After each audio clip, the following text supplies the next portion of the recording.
जी कैफेट आज के लेक्चर का आगाज करते हैं और आपकी जो चैप्टर 4 कंप्लीट वॉल्यूम 2 के क्वेश्चन आपको दिए थे, आज ड्यू डेट थी, आप लोग नहीं करके आए। अब ड्यू डेट एक्सटेंड की जा रही है, 3 दिन मजीद आपको दिए जा रहे हैं। 3 दिन के बाद जो स्टूडेंट्स कंप्लीट असाइनमेंट नहीं करके आएगा वो इस क्लास में नहीं बैठेगा, वो साथ वाली हाइब्रिड क्लास में बैठेगा। आपको डी मोड कर दिया जाएगा। हाइब्रिड क्लास फिल हो गई तो फिर आप पीछे बैठेंगे, आगे नहीं बैठेंगे। जो असाइनमेंट नहीं करते स्टूडेंट वो मेरे करीब ना आके बैठे, पीछे पीछे दूर दूर।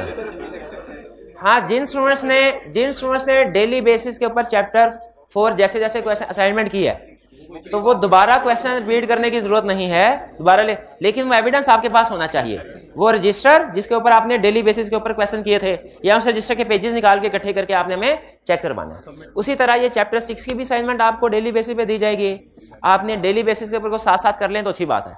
अगर कुछ क्वेश्चन डेली बेस पे नहीं कर, क्योंकि आप कभी भूल जाते हैं, कभी रजिस्टर घर रह जाता है, ठीक है, कभी आप छुट्टी कर लेते हैं और कहते हैं सर कल तो मेरी छुट्टी थी और कल फिर छुट्टी होगी, ताकि कभी पूरे सेशन में असाइनमेंट चेक ही ना करवानी पड़े। तो जो छुट्टी, तो ऐसे स्टूडेंट्स के लिए भी चैप्टर एंड के ऊपर कंप्लीट उन्होंने चेक करवाने होंगे वॉल्यूम 2 के सारे क्वेश्चंस। तो इन शॉर्ट आपने वॉल्यूम 2 के सारे क्वेश्चन हर चैप्टर के करने ही पड़ेंगे। या तो डेली बेसिस पे साथ साथ कर लें या फिर जब चैप्टर कंप्लीट होगा तो आपको 3-4 दिन का टाइम दिया जाएगा, उस वक्त आपने चेक करवाने होंगे। ठीक है, मर्जी आपकी है, करने तो पड़ेंगे। ठीक है, अब साथ साथ कर लें तो ज्यादा अच्छा है, बर्डन नहीं बढ़ता। आज की असाइनमेंट भी नोट कर लें। इस लेक्चर के बाद आपने वॉल्यूम 1 में क्वेश्चन 5 to 8 करना है और वॉल्यूम 2 में क्वेश्चन नंबर 1, 16, 18, 20, 24, 21, 25। क्लियर? अब हम डिस्कशन कर लेते हैं असाइनमेंट की, जो कल आपको दी थी, उस असाइनमेंट की। सबसे पहले क्वेश्चन, इसमें वॉल्यूम 2 का कोई क्वेश्चन नहीं था, वॉल्यूम 1 के ही क्वेश्चन थे। What are the requirements in company that 2017 relating to following? Appointment of first auditor. First, कौन अपॉइंट करता है? Board of directors within 90 days of incorporation. और अगर बोर्ड ऑफ डायरेक्टर अपॉइंट ना करे, कमीशन अपॉइंट करेगा। Commission के लिए कोई टाइम पीरियड नहीं है, जब चाहे कर दे। Appointment of subsequent auditor by members at AGM, और अगर मेंबर्स एजीएम में अपॉइंटमेंट ना करे तो कमीशन करेगा। कैजुअल वैकेंसी, अच्छा कैजुअल वैकेंसी से क्या मतलब है? Death, disqualification. जब कैजुअल वैकेंसी राइज हो, कब, किसने फिल करनी है? कैजुअल के directors within 30 days of occurrence. शाबाश। Next, external auditors are normally appointed by the shareholders at the AGM. ठीक है, नॉर्मली एक्सटर्नल ऑडिटर को कौन अपॉइंट करता है? शेयर होल्डर एजीएम में। State the exceptions to this rule. State the exceptions to this rule. इस rule की क्या एक्सेप्शंस हैं? किस रूल की कि ऑडिटर्स को नॉर्मली शेयर होल्डर अपॉइंट करते हैं। इसका मतलब, इसकी एक्सेप्शन का मतलब क्या हुआ कि बताओ वो कौन सी सिचुएशन है जिसमें ऑडिटर को शेयर होल्डर नहीं अपॉइंट करते, कोई और अपॉइंट करता है, कोई और नहीं, पहले बताना है कौन अपॉइंट करता है, डायरेक्टर और कमीशन। फिर बताना है डायरेक्टर्स कब कब अपॉइंट करते हैं और कमीशन कब अपॉइंट करता है। पहले डायरेक्टर्स बताइए, फर्स्ट ऑडिटर, लेकिन सिर्फ ये नहीं लिख देना फर्स्ट ऑडिटर, बल्कि पूरी बात लिखनी है कि डायरेक्टर्स, ऊपर हेडिंग देके अपॉइंटमेंट बाय डायरेक्टर्स, नीचे लिखेंगे directors shall appoint first auditor first within 90 days of incorporation. फिर क्या और कोई सेशन है जिसमें डायरेक्टर्स अपॉइंट करते हैं? Casual vacancy with in 30 days of occurrence. और कोई सेशन है? Mid term removal. लेकिन मिड टर्म रिमूवल में बताना है क्या? With prior approval of commission. Clear? 2 action, ये हो गया सर। अच्छा, कमीशन, दूसरी एक्सेप्शन कमीशन है। शेयर होल्डर्स के अलावा एक तो ऑडिटर शेयर होल्डर के अलावा अपॉइंट करते हैं और दूसरा कमीशन। तो कमीशन कब अपॉइंट करता है? एक मिनट, जब if disqualified person is appointed, if auditor is unwilling to act, बस। फर्स्ट ऑडिटर भी तो कमीशन अपॉइंट करता है, करता है। फर्स्ट ऑडिटर कमीशन अपॉइंट करता है कि नहीं करता? तो लिखे ना वो भी कब करता है, लिखेंगे। हाँ, अपॉइंटमेंट बाय कमीशन लिखे, if first auditor is not appointed by directors within 90 days. फिर दूसरा, if casual vacancy is not filled by director with in 30 days. फिर if members do not appoint auditor at AGM, और फिर if appointed auditor is unwilling to act। Exception नहीं पता, exception किस चीज की पूछी है? जो शेयर होल्डर अपॉइंट करते हैं। हाँ नहीं, वो कह रहा है नॉर्मली ऑडिटर को शेयर होल्डर अपॉइंट करते हैं एजीएम में। इसकी एक्सेप्शन, इसका मतलब है, इसकी एक्सेप्शन का मतलब क्या होगा? इसके अलावा ऑडिटर को कौन कौन अपॉइंट करता है? कौन करता है? तो डायरेक्टर और कमीशन, तो वही बताएंगे। इसका मतलब ये हुआ एग्जाम में क्वेश्चन वो दो तरह से टेस्ट कर सकता है अपॉइंटमेंट का, एक टाइप ऑफ ऑडिटर के हिसाब से, दूसरा अपॉइंटिंग अथॉरिटी के हिसाब से। यानी एक क्वेश्चन बताएगा, बताओ भाई first who shall appoint first auditor, एक क्वेश्चन ही बोर्ड ऑफ डायरेक्टर्स। फिर उसे याद आया नहीं कल परसों क्लास हुई थी, फिर आगे 90 डेज के आगे फिर रुक गया क्योंकि क्लास थोड़ी हुई थी, कसर अभी रहती थी। हाँ, आई फेल टू ऑडिटर, ये है टाइप ऑफ ऑडिटर के हिसाब से, who will appoint first auditor. फिर टाइप ऑफ अथॉरिटी के हिसाब से भी पूछ सकता है, what are the circumstances under which board shall appoint directors. अब उसने अपॉइंटिंग अथॉरिटी के हिसाब से पूछ लिया, तो आपने दोनों तरीके से जवाब दे सकते हैं। चलिए शाबाश। Next question 3, under the Company Act 270 identify the situations in which the commission may appoint a person to fill the vacancy of an auditor. If board of directors fail to appoint with first auditor within 30 days, within 90 days, शाबाश, ठीक है। if board of directors fail to fill casual vacancy within 30 days, if disqualified person is appointed, if appointed auditor is unwilling to act, if members do not appoint auditor at AGM, 5 cases हो गए। अच्छा, लेकिन यहाँ पे तो सिर्फ casual vacancy लिखना था, मेरा ये ख्याल है यहाँ पे सिर्फ कैजुअल वैकेंसी लिखना। वैकेंसी का मतलब कैजुअल वैकेंसी नहीं है, ना ना ना ना ना। हाँ, वैकेंसी का मतलब कोई भी वैकेंसी हो सकती है, रिटायरमेंट वाली भी हो सकती है, तो इसलिए हमने वैकेंसी का मुराद सिर्फ कैजुअल वैकेंसी नहीं लेना। Next question 4, can auditor of a listed company be removed during the term of his office? Yes, with special resolution of by members। अच्छा, ऐसे क्वेश्चन कंप्लीट हो गया, लेकिन नंबर 2 है, मेरी तसल्ली नहीं हो रही, तो मैं इसको मजीद खींच लूं। कैसे? नहीं, तो इसमें लिस्टेड स्पेशल बता तो दिया, तो अब इसकी जगह पे रिमूवल के बाद किसी और को भी तो अपॉइंट करना है, उसको कैसे अपॉइंट करना है? However, appointment of next auditor will be made by directors with prior approval of commission। 4A, what are the provisions of company regarding remuneration of auditors? जो अपॉइंट करेगा वो, यानी अगर appointment is made by directors, if appointment is made by commission, और in all other cases, क्योंकि तीनों ही तो authorities हैं, तो जब 2 पूरी कर ली तो बाकी ऑल अदर केसेस आएगा।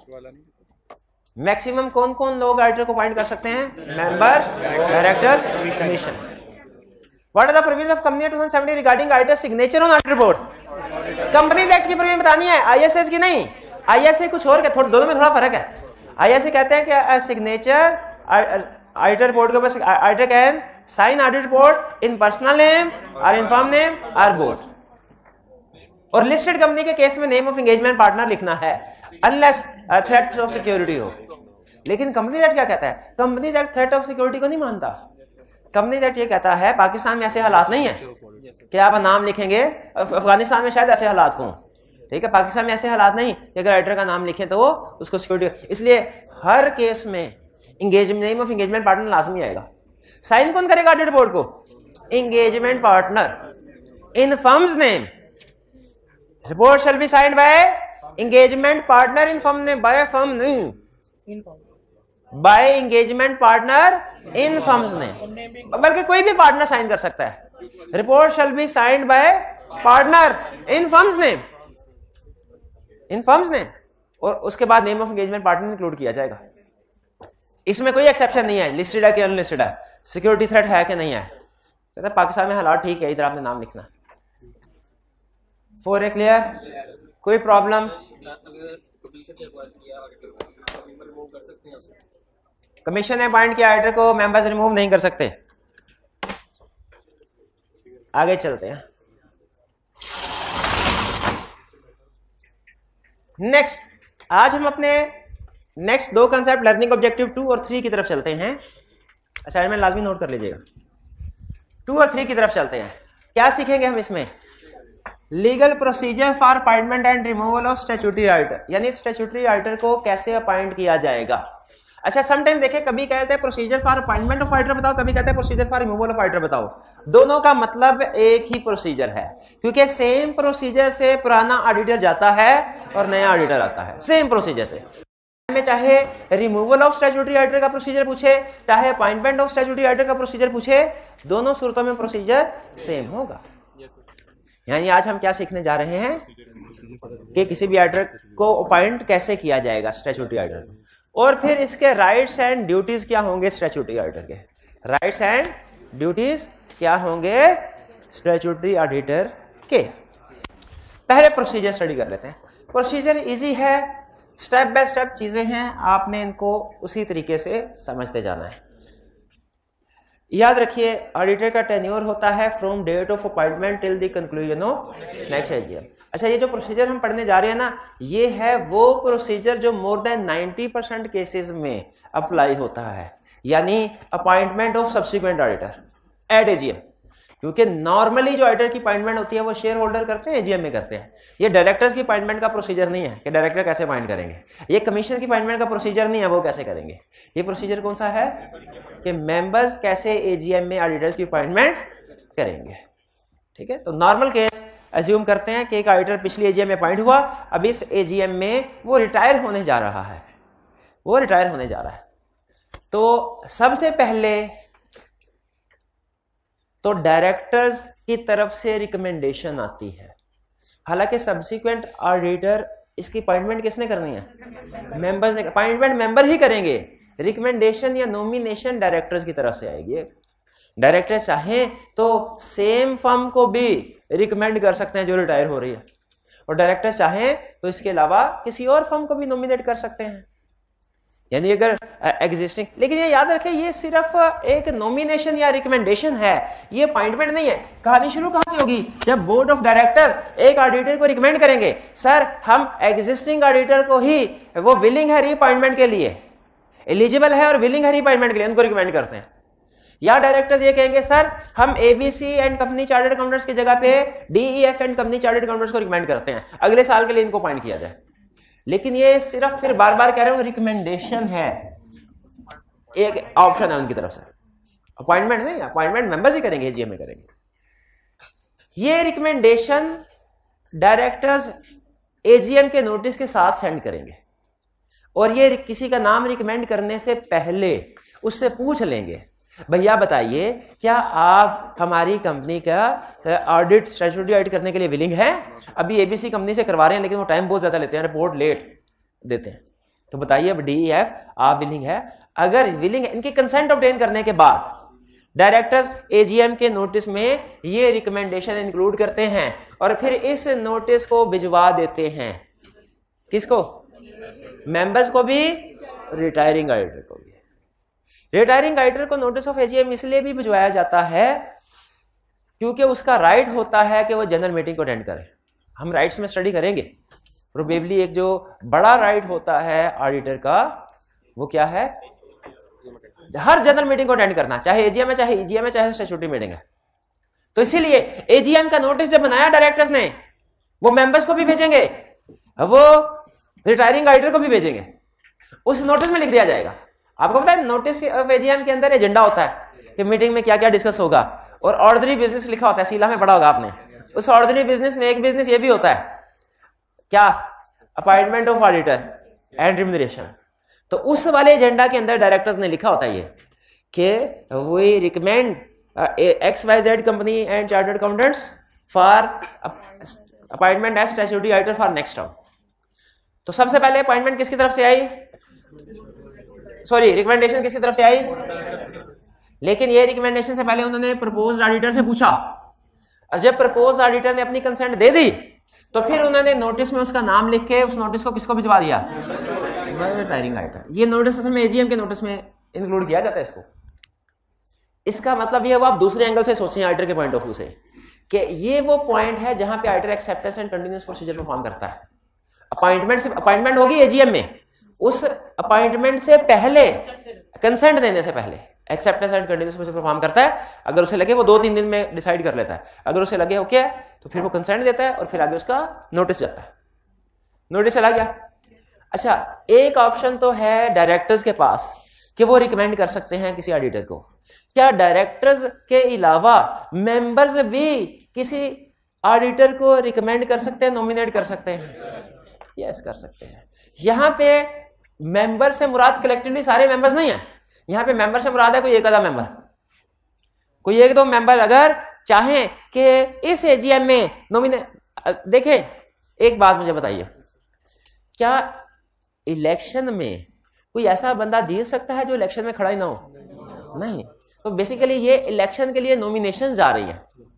एक नॉमिनेशन डायरेक्टर्स ने भेजी, अब एक नॉमिनेशन हो सकता है मेंबर्स की तरफ से भी आ जाए, एक से ज्यादा भी नॉमिनेशन आ सकती हैं। तो मेंबर्स के पास भी ये पावर है कि वो किसी पर्सन को एज स्टैट्यूटरी ऑडिटर रिकमेंड कर सके। अभी देखिए, अपॉइंटमेंट एजीएम में होगी, अभी एजीएम नहीं हो रही। तो जब मेंबर्स बैठे थे उन्होंने कहा ओहो एबीसी ऑडिटर की जगह पे डीईएफ चेंज कर रहे हैं। अच्छा, चेंज कर रहे हैं, ये अच्छा है, क्योंकि पिछला ऑडिटर टाइम पे रिपोर्ट नहीं देता था, लेकिन डीईएफ नहीं, इसकी जगह पे तो आईजेके को पॉइंट होना चाहिए। तो कोई मेंबर, डीईएफ सही नहीं है, कोई मेंबर अब अगर नॉमिनेट करना चाहे आईजेके को कर सकता है, बिल्कुल कर सकता है, लेकिन उसे भी पहले आईजेके से पूछना पड़ेगा, उसकी कंसेंट लेनी पड़ेगी। जब आईजेके कंसेंट दे दे तो वो मेंबर फिर कंपनी को नोटिफाई करे कि सर अब नेक्स्ट टर्म के लिए मेरी तरफ से ये आईजेके नॉमिनेट है, आईजेके।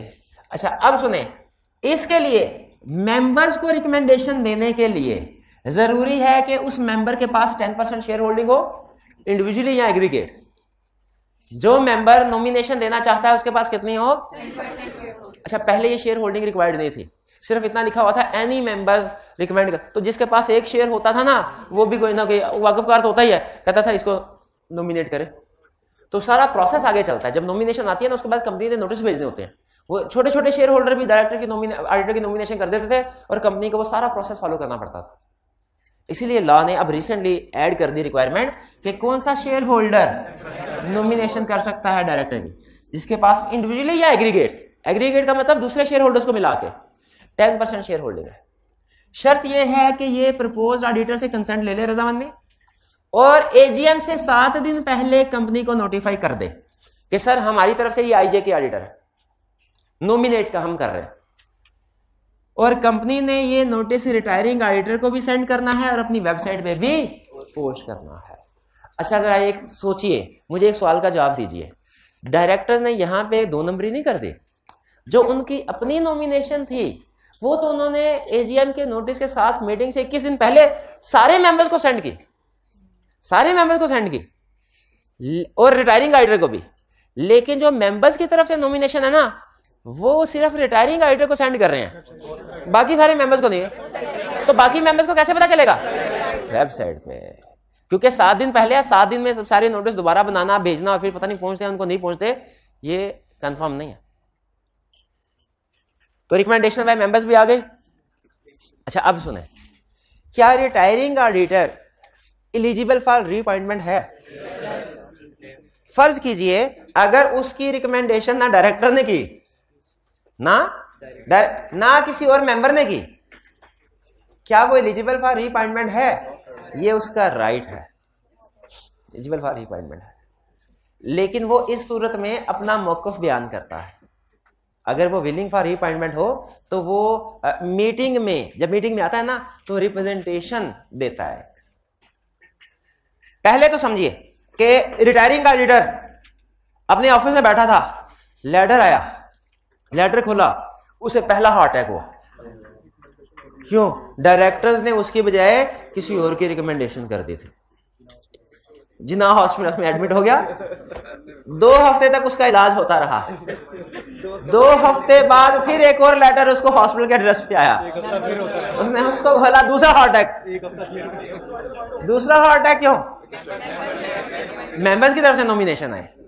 अब इसने फैसला करना है क्या मैं इस कंपनी का ऑडिटर अपॉइंट होना चाहता हूं नेक्स्ट टर्म के लिए कि नहीं। अगर तो नहीं होना चाहता तो ये चुपचाप कुछ भी ना करे, कुछ भी ना करे। लेकिन अगर ये समझता है कि इसे नेक्स्ट टर्म के लिए भी ऑडिटर अपॉइंट होना चाहिए, तो लॉ ने उसे एक स्पेशल राइट दिया है, रिटायरिंग ऑडिटर को एक स्पेशल राइट दिया है कि वो एजीएम से 2 दिन पहले एक रिप्रेजेंटेशन बनाए, अपनी एक स्टेटमेंट बनाए, रिप्रेजेंटेशन अपना मौकफ बयान करे उसमें, और वो रिप्रेजेंटेशन कंपनी में जमा करवा दे एजीएम से 2 दिन पहले, एजीएम से 2 दिन पहले। और ये याद रखे, ये रिप्रेजेंटेशन कौन जमा करवा रहा है और किसको जमा करवा रहा है, और इसमें क्या लिखा हुआ है कि मुझे क्यों ना निकाला जाए, मुझे क्यों ना निकाला जाए, ये रिप्रेजेंटेशन दे रहा है। ये रिप्रेजेंटेशन है, रिप्रेजेंटेशन लेटर नहीं है, रिप्रेजेंटेशन लेटर नहीं है। क्या फर्क है रिप्रेजेंटेशन और रिप्रेजेंटेशन लेटर में? क्या फर्क है रिप्रेजेंटेशन इन राइटिंग और रिप्रेजेंटेशन लेटर में? रिप्रेजेंटेशन लेटर रिक्वायर्ड है, रिप्रेजेंटेशन इन राइटिंग रिक्वायर्ड नहीं है। ये अगर ऑडिटर चाहे तो दे, चाहे तो ना दे। रिप्रेजेंटेशन लेटर मैनेजमेंट की तरफ से ऑडिटर को दिया जाता है, रिप्रेजेंटेशन इन राइटिंग ऑडिटर की तरफ से कंपनी को दी जाती है कि भाई ये एजीएम में शेयर होल्डर्स को पढ़ के सुना देना। Representation letter at the end of the audit, at end of लिया जाता है। Representation in writing before start से भी पहले, अपॉइंटमेंट से भी पहले ऑडिटर प्रोवाइड करता है। तो ये रिप्रेजेंटेशन के लफ्ज से आप ये ना समझेगा ये रिप्रेजेंटेशन लेटर ही है, ठीक है। और ना ही आइंदा आपने मुझसे ये पूछना है सर रिप्रेजेंटेशन लेटर और रिप्रेजेंटेशन इन राइटिंग में क्या फर्क है। मैंने जो फर्क बताने थे बता दिए, ठीक है। और ये ऑनलाइन वाले भाईजान, आप जब मेरे से व्हाट्सएप ग्रुप में पूछेंगे ना तो मैं आपको यही कहूंगा क्या कि जाइए लेक्चर नंबर 63 पे, और तकरीबन जब आधे घंटे का लेक्चर गुजर जाए तो फिर उसको देखिए। उसमें मैंने बताया क्या रिप्रेजेंटेशन इन राइटिंग और रिप्रेजेंटेशन लेटर का क्या फर्क। आई कैप इस पे क्वेश्चन नहीं पूछता, लेकिन आपको वैसे पता होना चाहिए। चलिए, रिप्रेजेंटेशन रिटायरिंग ऑडिटर ने रिप्रेजेंटेशन दे दी एजीएम से कितने दिन पहले? 2 दिन पहले। और ये रिप्रेजेंटेशन किसने दी? ताकि ये एजीएम में पढ़ी जाए, ये रिप्रेजेंटेशन एजीएम में पढ़ी जाएगी। और अगर ऑडिटर ने रिप्रेजेंटेशन इन राइटिंग दी है ना तो वो खुद एजीएम में भी मौजूद होगा, ताकि मेंबर्स रिप्रेजेंटेशन के हवाले से कोई सवाल पूछना चाहें तो पूछ ले उससे। Clear? Mandatory to attend. Normally general meeting को अटेंड करना ऑडिटर का राइट होता है, ड्यूटी नहीं होती। राइट और ड्यूटी में फर्क पता है आपको? क्या फर्क है? राइट का मतलब मर्जी करें, मर्जी ना करें। क्वेश्चन पूछना आपका राइट है, चाहे पूछें चाहे ना पूछे। असाइनमेंट करना आपकी ड्यूटी है, दिल करे या ना करे करनी है। तो ड्यूटी वो जो हर हाल में करनी है, राइट वो चाहे करे चाहे ना करे। एजीएम जनरल मीटिंग को अटेंड करना ऑडिटर का राइट है, ड्यूटी नहीं। लेकिन 2 केसेस में ये ड्यूटी बन जाती है। पहला केस अगर उसने रिप्रेजेंटेशन इन राइटिंग जमा करवाई हो, दूसरा केस अगर लिस्टेड कंपनी हो। इन दोनों केसेस में ऑडिटर या उसका रिप्रेजेंटेटिव मीटिंग में मौजूद होगा, जनरल मीटिंग में। वरना मर्जी है, चाहे जनरल मीटिंग में मौजूद हो चाहे ना हो। ये थर्ड स्टेप हो गया। रिटायरिंग ऑडिटर ने रिप्रेजेंटेशन भेज दी, अब क्या होगा? एजीएम, एजीएम में रिप्रेजेंटेशन सामने आएगी। अगर रिटायरिंग ऑडिटर ने रिप्रेजेंटेशन दिया और मेंबर फैसला करेंगे कि कौन सही कह रहा है कौन गलत कह रहा है, फिर वोटिंग होगी। वोटिंग, जिस ऑडिटर के पास ज्यादा वोट हो गए उसे नेक्स्ट टर्म के लिए अपॉइंट कर लिया जाएगा। और अपॉइंटमेंट के बाद विद इन 14 डेज रजिस्ट्रार को नोटिफाई कर दिया जाएगा कि सर ये अब हमारा नेक्स्ट टर्म के लिए ऑडिटर है। ये प्रोसीजर क्लियर हुआ? इस प्रोसीजर के मेन स्टेप कौन से हैं? Step number 1 no recommendation by directors, step number 2 recommendation by member, step number 3 representation in writing by retiring auditor, step number 4 at AGM, step number 5 after AGM. चाहे वही auditor दोबारा refined हो जाए, notice फिर भी दिया जाएगा, नोटिस फिर भी दिया जाएगा। एक ऑडिटर एक कंपनी का कितनी दफा ऑडिट कर सकता है? थ्योरेटिकली जितनी दफा मर्जी, प्रैक्टिकली 5 दफा, 5 साल। यानी लॉ इसके ऊपर साइलेंट है। कोड ऑफ एथिक्स ये कहते हैं, और एक कोड ऑफ कॉर्पोरेट गवर्नेंस है, वो ये कहती है कि 5 साल बहुत होते हैं। 5 साल के बाद वाकफियत बहुत ज्यादा बढ़ जाती है, फेमिलियरिटी थ्रेट राइज हो जाता है।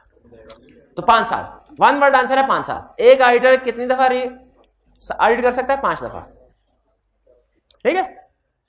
अच्छा, प्रोसीजर फॉर अपॉइंटमेंट के स्टेप्स कौन कौन से थे? पहला स्टेप रिकमेंडेशन बाय डायरेक्टर्स, ये एजीएम से कितने दिन पहले होता है? 21 दिन पहले। दूसरा स्टेप क्या था? मेंबर्स, ये एजीएम से कितने दिन पहले? 7 दिन पहले। तीसरा स्टेप क्या है? Retiring representation by retiring writer, ये 2 दिन पहले। और फोर्थ वोटिंग फॉर अपॉइंटमेंट, ये एट एजीएम है। और फिर notice to registrar after 40। Procedure clear हो गया? प्रोसीजर। अब आई कैप पुराने जमाने में पूरा क्वेश्चन पूछ लिया करता था 10-12 नंबर के साथ, 8-10 नंबर के साथ। अब क्या करता है भला? इसमें से 2 नंबर के लिए कोई भी हिस्सा पूछ रहा है, कहेगा बताओ भाई, डायरेक्टर्स ये चाहते हैं एबीसी की जगह पे DEF को पॉइंट करें, क्या करना चाहिए उन्हें? सिर्फ ये वाला हिस्सा पूछ लिया। उसने कहा मेंबर्स को नोटिस मिला और मेंबर्स ये चाहते हैं कि नेक्स्ट टर्म के लिए किसी और को ऑडिटर अपॉइंट करें, उन्हें क्या करना चाहिए? Recommendation member. फिर आपको बनाएगा रिटायरिंग ऑडिटर, कहेगा आप रिटायरिंग ऑडिटर हैं, आपको नोटिस मिला कि आपको रिमूव किया जा रहा है, लेकिन आप चाह रहे हैं कि नेक्स्ट टर्म के लिए अपॉइंट हो, क्या करेंगे आप? कि रिप्रेजेंटेशन लेटर देंगे और फिर उसके बाद मीटिंग में भी मौजूद होंगे।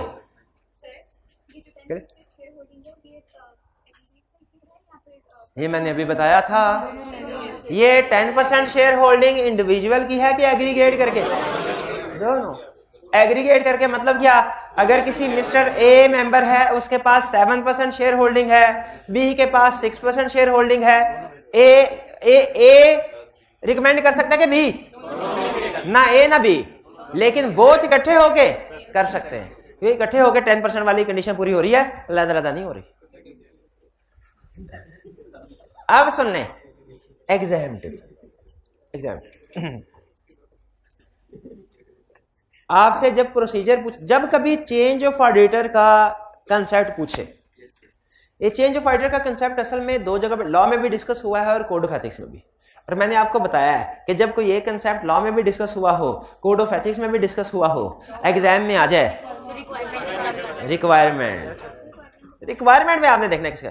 तो एग्जाम में ध्यान, जब कभी चेंज ऑफ ऑडिटर का कहानी चल रही हो ना, आपने ध्यान से देखना है ये आपको इनकमिंग ऑडिटर बना रहा है कि आउटगोइंग ऑडिटर बना रहा है। पहली चीज याद है, वो हमने एक प्रोफेशनल क्लियरेंस लेटर में देखा था, इनकमिंग ऑडिटर का रिस्पॉन्सिबिलिटी कुछ और है, आउटगोइंग की कुछ और।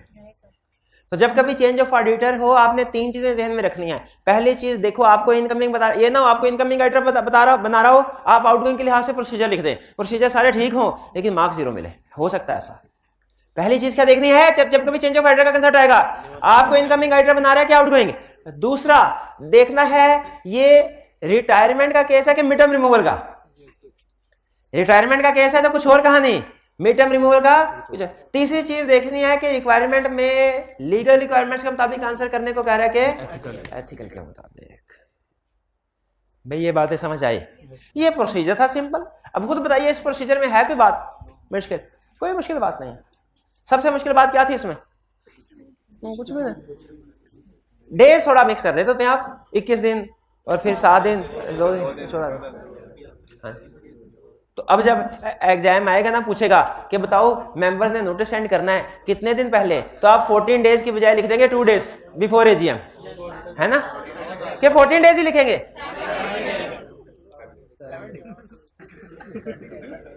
7 डेज।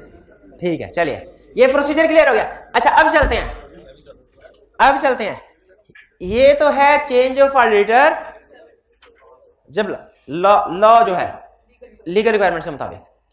अब हम पढ़ने जा रहे हैं change of auditor ethical requirements क्या कहते हैं। अच्छा पहले मुझे ये तसल्ली करवाएं इसको पढ़ के, इसमें इनकमिंग ऑडिटर अपॉइंट हो रहा है इसी प्रोसेस में? क्या इसी प्रोसेस में आउटगोइंग ऑडिटर भी रिमूव हो रहा है?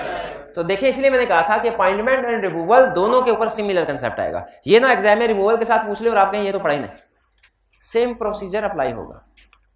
अब आते हैं एथिकल रिस्पॉन्सिबिलिटी की तरफ। यानी जब चेंज ऑफ ऑडिटर का केस हो तो इनकमिंग ऑडिटर की क्या एथिकल रिस्पॉन्सिबिलिटी है, आउटगोइंग की क्या है? ये एथिकल रिस्पॉन्सिबिलिटीज है, लीगल नहीं है। इनकमिंग ऑडिटर की क्या जिम्मेदारी है? पहली responsibility, send professional clearance letter. Send obtain permission वो वही जो पड़ा हुआ जाहिर है, वो सारा वही है, ऑब्टेन परमिशन और फिर परमिशन ग्रांटेड तो क्या करना है वो पहले पढ़ चुके। यहां पे सिर्फ उसकी रिस्पॉन्सिबिलिटीज बता रहे हैं। दूसरा रीड रिप्रेजेंटेशन, अगर इस रिटायरिंग ऑडिटर ने कोई रिप्रेजेंटेशन इन राइटिंग सबमिट करवाई थी कंपनी को, तो मेंबर्स ने तो पढ़ी ही होगी, मीटिंग में बोली गई होगी, ऑडिटर ने भी रिप्रेजेंटेशन इन राइटिंग को पढ़ना है लाजमी। कोई स्टूडेंट बता सकता है ये कोड ऑफ एथिक्स ने इनकमिंग राइटर की जिम्मेदारी क्यों लगाई? अच्छा, आउटगोइंग को राइट क्यों दिया रिप्रेजेंटेशन इन राइटिंग का? वो समझ में आता है कि अगर उसे लगे कि उसे बिला वजह प्रेशराइज करके निकाला जा रहा है, फेयर नहीं है, तो अपना मौक़िफ़ बयान कर दे। मेंबर्स के पास जहां ऑडिटर का मौक़िफ़ होगा वहां पे रिटायरिंग ऑडिटर का भी मौक़िफ़ होना चाहिए। रिप्रेजेंटेशन इन राइटिंग का राइट देना ये समझ में आता है, लेकिन कोड ऑफ एथिक्स ने ये क्यों लाजमी करार दिया है कि इनकमिंग ऑडिटर इस रिप्रेजेंटेशन को, अगर ये रिप्रेजेंटेशन दी गई है, लाजमी पढ़े। शाबाश, क्योंकि इसमें हो सकता है कोई ऐसी इंफॉर्मेशन सामने आ जाए जो ऑडिटर के एक्सेप्टेंस डिसीजन से रेलिवेंट हो, इसीलिए उसने लाजमी पढ़ना है। एक तो प्रोफेशनल क्लियरेंस लेटर में भी वो इंफॉर्मेशन यही पूछ रहा है, लेकिन आपको याद है अगर रिप्रेजेंटेशन प्रोफेशनल क्लियरेंस लेटर का जवाब ना आए तो अदर सोर्सेज से, क्या ये एक अदर सोर्स नहीं है जिससे उसी तरह की इंफॉर्मेशन सामने आ जाएगी जो ऑडिटर लेना चाह रहा है? इसमें की मसले मिसाल बताए होंगे ना। तो दूसरा तीसरी रिस्पॉन्सिबिलिटी, अगर मिड का केस हो, जैसे ही इनकमिंग ऑडिटर को कहा जाए कि सर हमने पुराने ऑडिटर को निकाल के ना आपके लिए जगह खाली कर दिया, आप कल सुबह से आके अपना बैग ले आए और आके बैठ जाए सीट के ऊपर, तो इनकमिंग ऑडिटर को तो खुश होना चाहिए। नहीं, मिड टर्म रिमूवल एक सीवियर नेगेटिव सिचुएशन है। इस सूरत में आईकैप ये कहता है, कोड ऑफ एथिक्स ये कहता है, इनकमिंग ऑडिटर अपॉइंटमेंट एक्सेप्ट करने से पहले हमें लेटर लिखे, हमसे इजाजत ले। आईकैप ने ये इजाजत इसलिए रखी हुई है कि देख लें कहीं क्लाइंट ओपिनियन शॉपिंग के लिए तो ऑडिटर को चेंज नहीं कर रहा। ओपिनियन शॉपिंग बताया था ना, अपनी मर्जी का ओपिनियन खरीदने की कोशिश करना, और जो ऑडिटर हमारी मर्जी का ओपिनियन ना बेचे उसे रिमूव कर देना, और जो बेचने के लिए तैयार हो उसे अपॉइंट करना। जी मेंबर्स कर, हाँ मेंबर्स। तो इसीलिए याद रखिए कि आईकैप ने कहा है मिड टर्म रिमूवल होगी ना, इनकमिंग ऑडिटर ने मेरे से इजाजत लेनी या फिर एक्सेप्टेंस देनी या वरना नहीं देनी। हाँ, तो ये जो इजाजत है ना, ये आईकैप नॉर्मली 15 दिन में दे देता है। ये इजाजत नॉर्मली आईकैप कितने दिन में दे देता है? 15 डेज में। ये रिस्पॉन्सिबिलिटी हुई इनकमिंग ऑडिटर की। अब रिस्पॉन्सिबिलिटी आउटगोइंग ऑडिटर की। आउटगोइंग ऑडिटर की क्या रिस्पॉन्सिबिलिटी है? इसको चेक पॉइंट पे लगा लूं, फिर इनका भी एक क्वेश्चन है, आपका भी लेता हूं। आउटगोइंग ऑडिटर की क्या रिस्पॉन्सिबिलिटी है? रिप्लाई करे प्रोफेशनल क्लियरेंस लेटर को, और क्या करे? जब उसे लगे कि मुझे पॉइंट होना चाहिए था और उसने रिप्रेजेंटेशन इन राइटिंग कंपनी को दियो ना, साथ आईकैप को भी दे दे, आईकैप को भी जमा करवाए। और अगर मिड टर्म रिमूवल का केस है तो वो आईकैप को इन्फॉर्म करे और उससे स्टेटमेंट ऑफ फैक्ट सबमिट करवाए कि सर ये देखिए मैं अच्छा भला काम कर रहा था, इन्होंने मुझसे कहा कि क्वालिफाइड के बजाय अनमोडिफाइड ओपिनियन दो, मैंने कहा अनमोडिफाइड ओपिनियन नहीं देना, उन्होंने कहा अच्छा ठीक है तुम्हें भी रिमूव कर देते। आईकैप को बताए। क्लियर हो ये बात? एथिकल राइट साइड वाले प्रोसीजर्स में और लेफ्ट साइड वाले में क्या फर्क है? नहीं, राइट साइड राइट बोर्ड वाले ये लीगल रिक्वायरमेंट्स है, एथिकल है। और अब इधर लेफ्ट वाले और राइट वाले में क्या फर्क है? यही बताया ना आपको। पहले देख लें कि लीगल रिक्वायरमेंट के मुताबिक आंसर पूछा कि एथिकल के मुताबिक, फिर देख लें इनकमिंग के मुताबिक पूछा है कि आउटगोइंग के मुताबिक, और फिर तीसरी चीज क्या कही थी कि रिटायरमेंट है या मिड टर्म रिमूवल है। जरा देख के मुझे बताइए, एथिकल रिस्पॉन्सिबिलिटी इनकमिंग ऑडिटर की भी है, कौन सी रिस्पॉन्सिबिलिटी है जो रिटायरमेंट में है और कौन सी है जो मिड टर्म रिमूवल की है? तीसरी जो है मिड टर्म और बाकी दोनों रिटायरमेंट। इसी तरह आउटगोइंग ऑडिटर की बताइए, पहले दो रिटायरिंग में और थर्ड वन मिड टर्म में।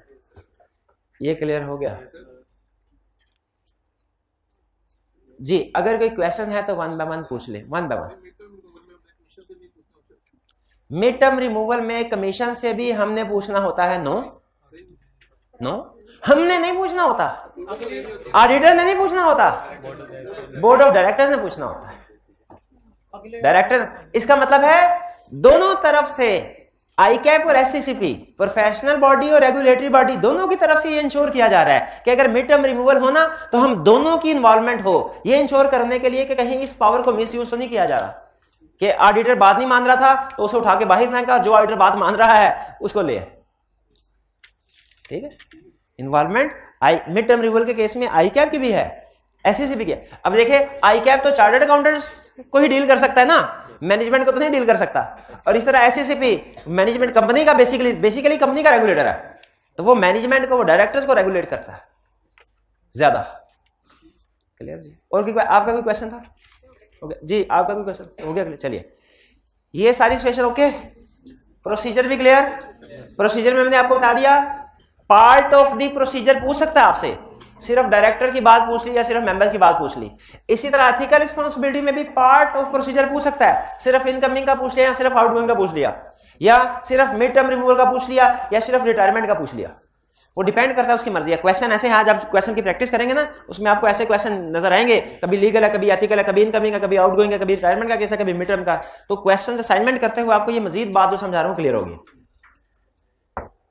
नेक्स्ट छोटा सा कंसेप्ट, राइट्स एंड ड्यूटीज। ये सिंपल कंसेप्ट है। ऑडिटर के क्या राइट्स है, क्या ड्यूटीज है। अच्छा, अब ये देखें, ये लॉ ने बताए हुए हैं राइट्स एंड ड्यूटीज। एक है जो आईएसएस ने बताए हुए हैं, वो नहीं है। चैप्टर 2 में, शाबाश, चैप्टर 2 में बता, मैनेजमेंट की रिस्पॉन्सिबिलिटी बताइए, ऑडिटर की रिस्पॉन्सिबिलिटी बताइए, वो चैप्टर 2 का कंसेप्ट है। यहां पे रिस्पॉन्सिबिलिटी नहीं, ड्यूटीज है। ठीक है, ऑडिटिंग स्टैंडर्ड रिस्पॉन्सिबिलिटी का वर्ड पसंद करते हैं, कंपनीज एक्ट ड्यूटी का वर्ड पसंद करता है। बता, दोनों ही एक कंसेप्ट रहे हैं कि ऑडिटर की जिम्मेदारी में क्या चीजें शामिल है, ऑडिटर की जिम्मेदारी में क्या चीजें शामिल है, लेकिन ये हम लॉ के हिसाब से पूछ रहे हैं। तो अच्छा, सबसे बड़ी ड्यूटी बताइए क्या है वाला ऑडिटर की? To obtain reasonable assurance whether financial statement give true and fair view. ये सबसे बड़ी ड्यूटी है, यही चैप्टर 2 में ये लिखी हुई है। लेकिन आपको पता है लोकल लॉज ऑडिटर की कुछ और ड्यूटीज भी लगाते हैं, लोकल लॉज ऑडिटर की कुछ और ड्यूटी भी लगाते हैं। क्या ये कंसेप्ट हमने पहले पढ़ा हुआ है? लोकल लॉज ऑडिटर की और ड्यूटी भी लगाते हैं। क्या लगाते हैं duties? Proper books of accounts, proper ज़कात, इन्वेस्टमेंट एक्सपेंडिचर, फाइनेंशियल में ड्रॉन अप इनकम फ्रॉम डिविड।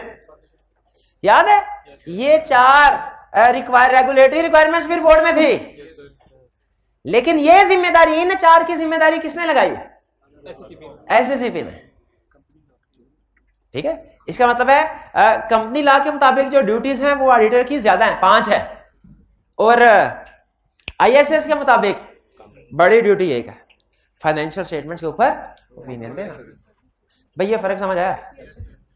बड़ी छोटी ना के चले, कम ज्यादा कर लेते हैं, कम ज्यादा। आईएसएस के मुताबिक ऑडिटर की रिस्पॉन्सिबिलिटीज कम है, सिर्फ एक, ओपिनियन देना फाइनेंशियल स्टेटमेंट्स के ऊपर के ट्रू एंड फेयर व्यू। और एससीसीपी के मुताबिक, लोकल लॉज के मुताबिक रिस्पॉन्सिबिलिटीज या ड्यूटीज ज्यादा हैं। इसमें फाइनेंशियल स्टेटमेंट के साथ साथ मजीद चीजों को भी कवर करते हैं, बुक्स ऑफ अकाउंट्स की भी बात करते हैं, ज़कात की भी, इन्वेस्टमेंट की भी, ड्रॉन फाइनेंशियल ड्रॉन अप, और इंफॉर्मेशन ऑब्टेन कर लिया। फाइनेंशियल स्टेटमेंट्स ड्रॉन अप का मतलब क्या है? इसका मतलब है चैप्टर 4 ही नहीं पढ़ा, इसका मतलब है कभी ऑडिट रिपोर्ट पढ़ी नहीं है। तो उसमें बताया था ड्रॉन अप का मतलब क्या है, कि जो फाइनेंशियल स्टेटमेंट्स का फॉर्मेट ड्रॉ किया है आपने, वो कंपनीज एक्ट के 4th 5th शेड्यूल के मुताबिक ड्रॉ किया है। वाईएसएस के तो यही तो कह रहा है वो फाइनेंशियल स्टेटमेंट ड्रॉन अप। ये पूरी लाइन थोड़ी लिखी है, खुद आगा पहले भी कई दफा कह चुका हूं, बोर्ड के ऊपर सिर्फ आपको की वर्ड्स लिखे जाते हैं, की वर्ड्स लिखता ताकि कंसेप्ट ज़हन में बैठ जाए। बाकी जो आपने रटा लगाना है वो बुक में लिखा हुआ है। और आप एक छोटी रीजन फेल होने की ये भी होती है बहुत से स्टूडेंट्स के लिए, रीजन छोटी है लेकिन बहुत से स्टूडेंट गलती क्या, वो जो याद किया होता है एज इट इज छाप देते हैं, जो यहाँ पे कीवर्ड्स लिखे होते हैं। वो कहते हैं सर कीवर्ड्स याद करना आसान होते हैं, वो याद ना करें, लेकिन पढ़ के देख तो लें कि सेंटेंस फॉर्म में हमने एक्सप्लेन करना है। याद चाहे कीवर्ड्स ही करें, लेकिन बुक में से पढ़ के देख तो लें कि एग्जाम में पता हो कि इसकी एक्सप्लेनेशन क्या है। अब आपका क्या हाल, मैं जब लेक्चर तैयार करता हूं तो किताब देखता हूं क्या? नहीं, मैं सिर्फ ये कीवर्ड्स देख रहा होता हूं, मुझे पता चलता कहीं पे आके पता, जैसे मैं एग्जाम टिप भूल गया कि एग्जाम टिप कौन सी थी, वहां पे आके मैंने किताब खोल के देख ली कि एग्जाम टिप कौन सी थी। बाकी कीवर्ड्स होते हैं, पता चल जाता है। तो आप भी इसी तरह इस लेवल पे पहुंचे कि कीवर्ड्स याद कीवर्ड्स ही कर लें, लेकिन इस काबिल हो कि कीवर्ड्स को एक्सप्लेन कर सके किसी भी, 2-4 दफा किताब पढ़ी हो तो भूल जाते, कोई बात नहीं दोबारा पढ़ ले, दोबारा पढ़ लेंगे, ये तो नेचुरल प्रोसेस है। तो ये होगा, हमेशा फिर भूल जाएंगे, लेकिन फिर जल्दी नहीं भूलेंगे, जल्दी नहीं भूलेंगे। हाँ, आपको वो ब्रेन स्केप बताया नहीं था उसकी टेक्निक, वो क्या कहता है भला, वो कहता है पहली दफा याद करेंगे ना आपको 24 घंटे के अंदर आधे से ज्यादा मटेरियल भूल जाएगा, कंफर्म है, 100% कंफर्म है। पहली दफा याद करेंगे 24 घंटे में भूल, आपने 24 घंटे के अंदर रिवीजन करनी है। जब रिवीजन कर लेंगे फिर अगली दफा 3 दिन के बाद भूल जाएगा। इसका मतलब है आपकी दूसरी रिवीजन 3-4 दिन के अंदर हो जानी चाहिए। फिर आपका तकरीबन 1 महीने तक याद रहेगा, 1 महीने बाद भूल जाएगा। फिर आपने तीसरी रिवीजन 1 महीने में करनी है, फिर आपका आखिरी महीने में भूल जाएगा, 3-4 महीने। क्योंकि जितनी दफा, वो कंसेप्ट क्या है, जितनी दफा भूलता हमेशा रहेगा, लेकिन जितनी दफा रिवीजन करेंगे ना भूलने के लिए उतना ही लंबा अरसा लगेगा, उतनी। तो यही कंसेप्ट है। तो भूलता बिल्कुल, जितनी दफा भी पढ़ेंगे भूलेगा, लेकिन क्वेश्चन यह कि भूलेगा कब। पहली दफा पढ़ा 24 घंटे तक याद रहता है, दूसरी दफा पढ़ा फिर 3-4 दिन तक याद रहता है, तीसरी दफा पढ़ा तक रिवाइज किया महीने तक याद रहता है, चौथी दफा पढ़ा 3-4 महीने तक याद रहता है। तो आपको इसका मतलब 5 दफा रिवाइज कर लें, कहीं नहीं जाता कंसेप्ट, एग्जाम में जहन में आएगा लाजम। ड्यूटीज बढ़ी, राइट क्या है, क्या राइटर के कुछ राइट्स भी हैं? जनरल मीटिंग के क्या राइट्स हैं? ये तो आप सीला में खड़काते होंगे ना, right to receive notice, right to attend general meeting, right to speak, और ये मेक रिप्रेजेंटेशन आ गया, ये तो सीला। अच्छा, राइट्स एंड ड्यूटीज पहले चैप्टर 4 में पढ़ चुके हैं, राइट्स कंपनी लॉ में पढ़ चुके थे, वही है। अगर नहीं भी पढ़ा कोई बात नहीं। क्या राइट है ऑडिटर का कि जो भी जनरल मीटिंग होगी उसका नोटिस उसको मिलेगा, मीटिंग में बोल भी सकता है। अच्छा, स्पीक में एक चीज ध्यान में रखें, एक जगह भी मैं एक्सप्लेनेशन पढ़ा था, उसने बड़ी अच्छी बात बताई। उसने कहा स्पीक का मतलब है ऑडिट रिलेटेड मैटर्स पे स्पीक ना, ऑडिट रिलेटेड मैटर्स पे, बिजनेस रिलेटेड मैटर्स में नहीं। बिजनेस रिलेटेड मैटर्स पे तो मेंबर स्पीक रहे होंगे, ठीक है। ये कौन से मैटर पे स्पीक रहा है? ऑडिट रिलेटेड मैटर्स पे, मेक रिप्रेजेंटेशन। और राइट्स विद रिस्पेक्ट टू, असल में ये राइट्स उसने क्लासिफाई किया है, rights at end of term, और ये है राइट्स ड्यूरिंग टर्म। ऑडिट के दौरान में उसके पास क्या राइट्स हैं? बुक्स ऑफ अकाउंट्स को इंस्पेक्ट कर सकता है, मैनेजमेंट से इंफॉर्मेशन रिक्वायर कर सकता है, ये इंफॉर्मेशन मैनेजमेंट से भी ले सकता है, एम्प्लॉय से भी ले सकता है, सब्सिडरी के एम्प्लॉय से भी ले सकता है, सब्सिडरी के एम्प्लॉय से भी ले सकता है। होल्डिंग नहीं, सब्सिडरी से इसलिए ले रहा है क्योंकि सब्सिडरी की फाइनेंशियल इंफॉर्मेशन बाज़ औक़ात बड़ी कंपनी के साथ मर्ज होती है। हाँ जी। और अगर बुक्स ऑफ अकाउंट्स किसी थर्ड पार्टी के पास हो, कंपनी की आउटसोर्स की हो, क्लियर? ये था हमारा आज का लेक्चर विद कोई टेक्निकल चीज थी, सिर्फ प्रोसीजर थे, स्टेप थे। अभी नहीं, अभी जरा 2 मिनट में क्विक। अच्छा, मैंने आपको कहा हुआ है कि मुझे एंड में याद करवा दिया करें 2 मिनट्स क्विक रिवीजन। आप लोग नहीं करवाते, मैं भी भूल जाता हूँ। हाँ, 2 minutes quick revision, 2 minutes quick revision. सुन लीजिए, आज के लेक्चर में हमने क्या स्टडी किया? आज के लेक्चर में हमने 2 कंसेप्ट स्टडी किए। बड़ा कंसेप्ट ये स्टडी किया कि प्रोसीजर फॉर अपॉइंटमेंट क्या होगा, फिर उसके बाद rights and duties of statutory auditor study किया। प्रोसीजर फॉर अपॉइंटमेंट में हमने क्या सीखा कि 5 स्टेप्स हैं ऑडिटर की अपॉइंटमेंट के हवाले से। अपॉइंटमेंट और रिमूवल का सेम प्रोसीजर है, 5 स्टेप है। पहला रिकमेंडेशन बाय डायरेक्टर, दूसरा रिकमेंडेशन बाय मेंबर, तीसरा representation in writing by retiring auditor, fourth AGM, fifth after AGM. Recommendation by directors क्या है कि डायरेक्टर्स एक ऑडिटर को रिकमेंड करेंगे नेक्स्ट टर्म के लिए, लेकिन रिकमेंडेशन से पहले कंसेंट ऑब्टेन कर लेंगे और इस रिकमेंडेशन को वो एजीएम के नोटिस का हिस्सा बना के 21 दिन पहले मेंबर्स को सेंड कर देंगे। दूसरा है, और रिटायरिंग ऑडिटर को भी सेंड कर देंगे। दूसरा है रिकमेंडेशन बाय मेंबर। इसमें जरूरी है मेंबर्स जो रिकमेंड करना चाह रहे हैं वो 10% वोटिंग पावर हो उनके पास, उन्होंने कंसेंट ले ली हो जिस ऑडिटर को अपॉइंट करना चाह रहे हैं, और एजीएम से 7 दिन पहले नोटिफाई कर दे कंपनी को। तो इस सूरत में कंपनी क्या करेगी, इनकी जो नॉमिनेशन है इसको सेंड कर देगी रिटायरिंग ऑडिटर को और वेबसाइट पे अपलोड कर देगी। 4 स्टेप्स इसके हो गए। नेक्स्ट, रिप्रेजेंटेशन इन राइटिंग, कि जो रिटायरिंग ऑडिटर है उसके पास स्पेशल राइट है, वो अगर वो चाहे, राइट है ना, अगर चाहे, वो समझता है कि नेक्स्ट टर्म के लिए उसे ही पॉइंट होना चाहिए, रिमूवल नहीं होनी चाहिए, वो रिटन फॉर्म में अपना पॉइंट ऑफ व्यू प्रेजेंट कर सकता है। इस रिटन लेटर को कहते हैं रिप्रेजेंटेशन इन। ये रिप्रेजेंटेशन लेटर नहीं है, ठीक है, ये कम्युनिकेशन क्या है, रिप्रेजेंटेशन इन राइटिंग। और ये रिप्रेजेंटेशन इन राइटिंग एजीएम से 2 दिन पहले तक कंपनी को जमा करवाना जरूरी है। और फिर कंपनी की जिम्मेदारी बन जाती है कि इंश्योर किया जाए कि जब ऑडिटर की अपॉइंटमेंट होगी ना इलेक्शन, उससे पहले पहले ये रिप्रेजेंटेशन इन राइटिंग एजीएम में सबको पढ़ के सुनाई जाए। और अगर लिस्टेड कंपनी है या ये रिप्रेजेंटेशन सबमिट करवाई है रिटायरिंग ऑडिटर ने, तो इस सूरत में रिटायरिंग ऑडिटर की ड्यूटी हो जाती है कि वो मीटिंग को अटेंड करेगा। फिर इसके बाद एजीएम है, एजीएम में वोटिंग के जरिए से एक ऑडिटर को अपॉइंट कर लिया जाएगा और अपॉइंटमेंट के बाद विद इन 14 डेज रजिस्ट्रार को नोटिफाई कर दिया जाएगा। ठीक है, फिर इसके बाद ये प्रोसीजर है लॉ का। एक प्रोसीजर कोड ऑफ एथिक्स में भी दिया है कि जब कभी चेंज ऑफ ऑडिटर होगा तो आउटगोइंग ऑडिटर की क्या रिस्पॉन्सिबिलिटी है, इनकमिंग ऑडिटर की क्या रिस्पॉन्सिबिलिटी है। तो जब कभी चेंज ऑफ ऑडिटर होगा, आउटगोइंग ऑडिटर की रिस्पॉन्सिबिलिटी है कि उसने क्या करना है। अच्छा, पहले इनकमिंग ऑडिटर की रिस्पॉन्सिबिलिटी है कि वो पहले प्रोफेशनल क्लियरेंस लेटर सेंड करेगा, फिर रिप्रेजेंटेशन राइटिंग करके की गई है तो वो पढ़ेगा, और अगर मिड टर्म रिमूवल का केस है तो आई कैप से इजाजत लेगा जो 15 दिन में दे दी जाती है। और अगर आउटगोइंग ऑडिटर है तो वो प्रोफेशनल क्लियरेंस लेटर का रिप्लाई करेगा। अगर रिप्रेजेंटेशन राइटिंग उसने कंपनी को जमा करवाई है तो आई कैप को भी जमा करवाएगा। और अगर मिड टर्म रिमूवल का केस है, आई कैप को स्टेटमेंट ऑफ फैक्ट जमा करवाएगा, ताकि आई कैप को 15 दिन में इजाजत देने से पहले ये स्टेटमेंट ऑफ फैक्ट पढ़ दे। और आपको जो एग्जाम टिप बताई गई है वो ये कि आपने 3, जब कभी चेंज ऑफ ऑडिटर का केस ना, चेंज ऑफ ऑडिटर का केस, एक को हटा के दूसरे को लाया जा रहा है, आपने आंसर देने से पहले 3 सवाल अपने आप से पूछने हैं। क्या ये लीगल रिक्वायरमेंट का केस है, क्या एथिकल का, क्या ये इनकमिंग ऑडिटर का, क्या आउटगोइंग का, क्या ये रिटायरमेंट का केस है, क्या मिड टर्म का। अगर आपने तीनों में से कोई एक डिसीजन भी गलत कर दिया ना, तो फिर जो कुछ भी लिखेंगे चाहे ठीक क्यों ना हो, 0 नंबर मिलेंगे आपको। क्लियर। फिर नेक्स्ट एक छोटा सा कंसेप्ट हमने स्टडी किया, rights and duties of statutory auditor. Duties में हमने ये पढ़ा कि बड़ी ड्यूटी फाइनेंशियल स्टेटमेंट्स के ऊपर ओपिनियन देना। फिर इसके अलावा मजीद कम से कम 4 ड्यूटीज और हमने लिखनी है, बुक्स ऑफ अकाउंट्स वाली, ज़कात वाली, इन्वेस्टमेंट एक्सपेंडिचर, फाइनेंशियल स्टेटमेंट ड्राना। इन्फॉर्मेशन ऑब्टेन की ऑलरेडी वो हो जाती है, रिपोर्ट में एक दूसरी जगह लिखी होती है, लेकिन वो भी याद कर लीजिएगा। राइट्स में 2 तरह के राइट्स हैं, एक ड्यूरिंग ऑडिट, एक and of the audit. And of the audit क्या है कि ऑडिटर का राइट है कि एजीएम एंड है ना उसका, एजीएम का नोटिस मिले उसको अटेंड कर सके, to speak on audit related matter और मेक रिप्रेजेंटेशन राइटिंग। और राइट्स ड्यूरिंग ऑडिट क्या है कि बुक्स ऑफ अकाउंट्स की एक्सेस हासिल कर सकता है, इंफॉर्मेशन कंपनी से भी, सब्सिडी के एम्प्लॉय से भी, और अगर कंपनी ने अपना अकाउंटिंग फंक्शन बाज को आउटसोर्स किया होता है तो जिसके पास भी बुक्स पड़ी हुई है कंपनी की, उससे भी कंपनी के बारे में इंफॉर्मेशन रिक्वायर कर सकता है। क्लियर। अच्छा, नहीं कल हमारी क्लास होगी, कल क्लास होगी हमारी, कल क्लास होगी। और कल हम इस चैप्टर का मोस्ट इंपॉर्टेंट, बल्कि पूरे ऑडिट में सुन लें, पूरे ऑडिट में सबसे टेक्निकल जब लेक्चर खुलेगा ना कल का, फिर आपको समझ आएगी ये बात मैंने क्यों कही है। एक लफ्ज के अंदर कंसेप्ट छुपे हुए हैं। ये वो कंसेप्ट है जो आप खुद से मेरी असेसमेंट के मुताबिक देखिए, मैंने और ना पहले किसी लेक्चर के बारे में ऐसे कहा ना बाद में कहूंगा लेक्चर के, लेकिन बताना जरूरी इसलिए है ताकि आप अगर डिसीजन आपके आना के नहीं आना, लेकिन आपको पता चल जाए।